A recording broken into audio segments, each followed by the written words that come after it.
Hello people, ఇక్కడైతే నేను బ్రోకలీతో పప్పు చేస్తున్నా. ఊరికే స్టీమ్తో తిని బోర్ వస్తుంది అంటే ఒక్కసారి ఇట్లా ట్రై చేయండి.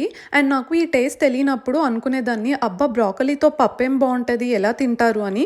బట్ నేను యూఎస్ వచ్చిన కొత్తలో మా హస్బెండ్ ఒకసారి పప్పు చేస్తే నాకు టేస్ట్ చాలా నచ్చింది. ఇంక అప్పటి నుంచి నా ఫేవరెట్ అయిపోయింది. సో మీకు కూడా చూద్దామని నేను రికార్డ్ చేస్తున్నా. ఫస్ట్ అయితే బ్రోకలీని మంచిగా వాష్ చేసి పీసెస్ లాగా కట్ చేసుకోవాలి. నెక్స్ట్ పప్పుని కూడా క్లీన్ చేసుకొని ఒక 3 to 4 విజిల్స్లో ఉడకబెట్టుకోవాలి. నెక్స్ట్ ఒక ప్యాన్లో ఆయిల్ వేసి పచ్చిమిర్చి వెల్లుల్లిని ఫ్రై చేసి మిక్సీ పట్టాలి. తర్వాత పోపు వేసుకొని బ్రోకలీ, ఆనియన్స్, ఇంగువ, సాల్ట్ వేసి కలుపుకొని లిడ్ పెట్టి ఫ్రై చేసుకోవాలి. కొంచెం ఫ్రై అయినాక టొమాటోస్, పసుపు వేసి మంచిగా మగ్గనివ్వాలి. టొమాటోస్ కూడా మంచిగా మగ్గింది అనుకుంటే దాంట్లోనే కరివేపాకు, గ్రైండ్ చేసి పెట్టుకున్న మిర్చి పేస్ట్ వేసి ఒకసారి మంచిగా మిక్స్ చేసి లిడ్ పెట్టి ఒక 5 to 10 minutes కుక్ చేసుకోవాలి. తర్వాత మన పప్పు వేసి వాటర్ యాడ్ చేసుకొని కన్సిస్టెన్సీ అడ్జస్ట్ చేసుకొని ఒక పొంగు రానివ్వాలి.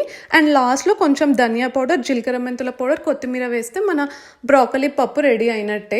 అండ్ మీకు కానీ ఈ రెసిపీ నచ్చితే డెఫినెట్గా ట్రై చేయండి, సూపర్ టేస్ట్ ఉంటుంది. అండ్ నేను పచ్చిమిర్చి ఫ్రై చేసుకున్నా కదా, ఒకవేళ మీకు నచ్చకపోతే డైరెక్ట్గా కూడా యాడ్ చేసుకోవచ్చు పోపులో. పప్పు చల్లారినాక కొంచెం లెమన్ స్క్వీజ్ చేసుకోండి, ముందే వేస్తే పప్పు చేదెక్కిపోతుంది.